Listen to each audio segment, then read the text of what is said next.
Hey, what's up everybody? Jason here again with another quick video. This is going to be a video response to Critic Nick from criticnick.com.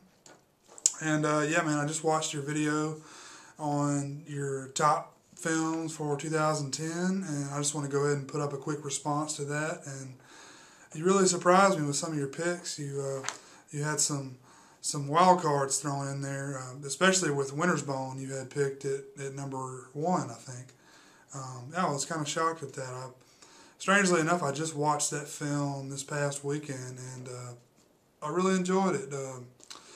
Great film, just really depressing and bleak, and just not a lot of pleasant things going on in that one. I probably need to give it another watch, but I did really enjoy it. I thought it was really well executed. But before I get started with my list, I just want to say I haven't seen everything that came out in 2010 yet for one reason or another, mainly because I haven't been able to get a copy to watch, or it's not released here yet, or whatever the reason may be. But I'll go ahead with my list, and please bear with me.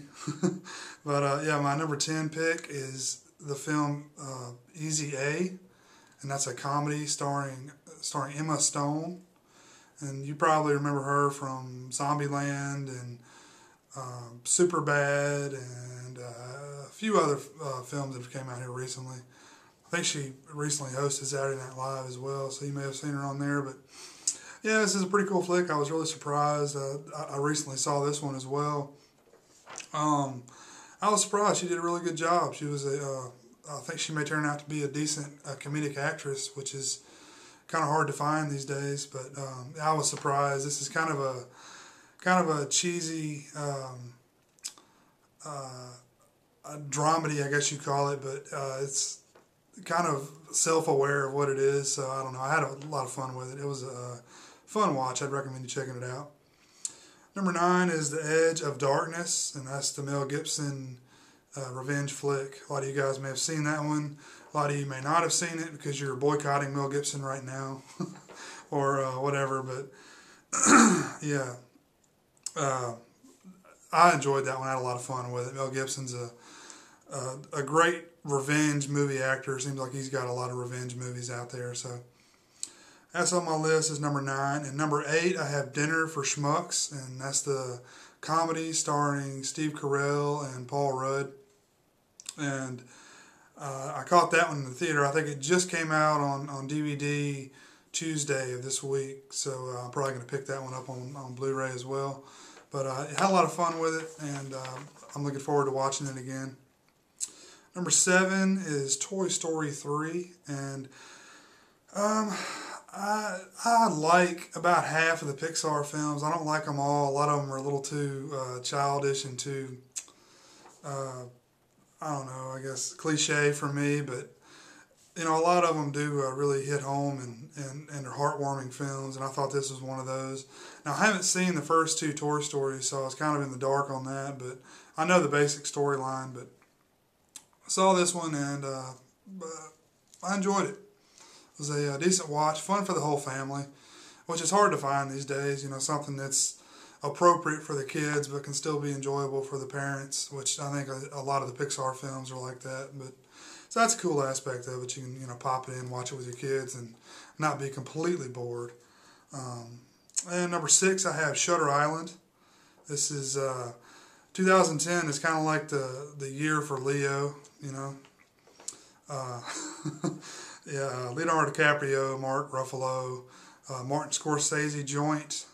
You probably heard a lot of folks mention this one on their list, and I did enjoy this film. I thought it may have been a little overrated, but I did enjoy the film, and I liked the twist in there. It was had a lot of fun with it. I thought it was a little bit too long. I thought they could have trimmed a good bit of that off and still gotten the basic gist through, basic plot points in there, but a little bit dragging in the middle for me, but still a great film.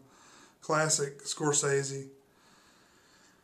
Number 5, I have Faster, and that's, I know a lot of you probably going to be pissed at me for having that on my list, but this is just my personal list and just films that I personally enjoy. And I just caught this one in the theater maybe a month ago, and this is Dwayne Johnson, The Rock, and I'm a big The Rock fan, is why I call it this one. And this is directed by the same guy that did, I think films like Soul Food and Roll Bounce, and there's a few other films he directed. I can't remember the director's name right off, but this is a really awesome film. I'm a huge action movie fan, and you know, in this day and age, you don't really see good action movies anymore. Most of the action movies you see are, you know, direct to DVD and in the $5 bin in like 2 weeks. So, you know, I gotta support the action genre because I love it so much. And when this one comes out on Blu-ray, I'm definitely gonna pick it up and I'm gonna turn it up to 11 and shake the walls and watch this movie again because I really enjoyed it. And I recommend you checking it out if you like action movies, but if you don't, I'd say, you know, you can go ahead and forget about it. But this is an action movie with substance. It's an action movie with meat. It's got a good plot line, got a good story. It's not just all you know, Michael Bay, you know, eye candy. It's a little bit of a good story there, and The Rock does a great job as always. Number 4, I have Scott Pilgrim vs. the World. I've already talked about this film before on my channel, and I enjoyed it. A lot of fun. Great action comedy, and I'm definitely going to have to check it out, watch it again. Lots of showcase of the recent CGI abilities. So, check it out if you haven't seen it.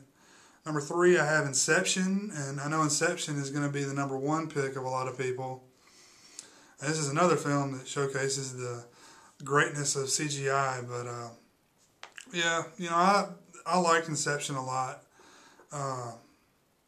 Directed by Christopher Nolan, same guy that did The Dark Knight and you know, all these other great films. The Prestige, by far my favorite of his films. But yeah, Inception's a great film. Check it out if you haven't seen it. Surprisingly enough, I've heard some people talk shit about this film. I'm not going to mention any names, but they wouldn't care if I mentioned their names anyway. But calling it just a total ripoff of the Matrix style, and I don't know. I didn't really think it was like that. I thought it was a really good film, really well done. And I saw this film with 5 people, one being an 11-year-old, my wife's nephew. I forced him to come along with us. He wanted to go see Despicable Me or something, but I forced him to come see Inception, and he was kind of just twiddling his thumbs the whole time, asking when it was over. But you know, he wasn't as bad as some kids could have been, you know. But you know, my point is, he didn't really get into it. But great film. You know, check it out if you haven't seen it. Definitely, you got to rock it on the Blu-ray, rock it on the 5.1 surround sound. Number 3, I have True Grit. I just caught this one a couple weeks ago in the theater. Awesome film. You got to check it out. Coen Brothers in the house. I've been really pumped up for this movie for months now. I went back and rewatched the majority of the Coen Brothers titles, and I've really got a huge amount of respect for the Coen Brothers, and I've gained a lot more respect rewatching those films as I've gotten older and, you know, more appreciative of directors in general. So I really have a newfound appreciation for their films, and you know, some of their lesser known films as well. So check out True Grit and check out everything that they've ever directed because they're just awesome. Go see Blood Simple. Go see Miller's Crossing. If you haven't seen it, go check them out now. And go check out True Grit. Number 1 pick I have is Black Swan. My number 1 and number 2 picks could kind of flip-flop because I liked them both, but Black Swan was awesome. That's another one that I've highly anticipated, along with many others, and I really enjoyed it.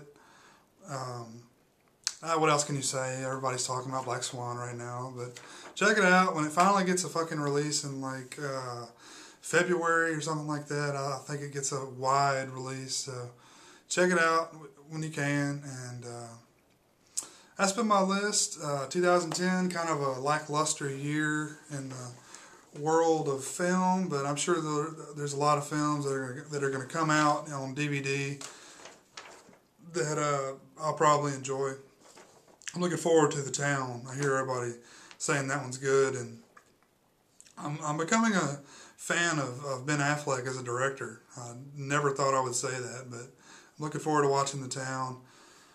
Nuns Robbing a Bank, you got to check that out. So thanks for watching. Hopefully 2011 is a better year. Take it easy.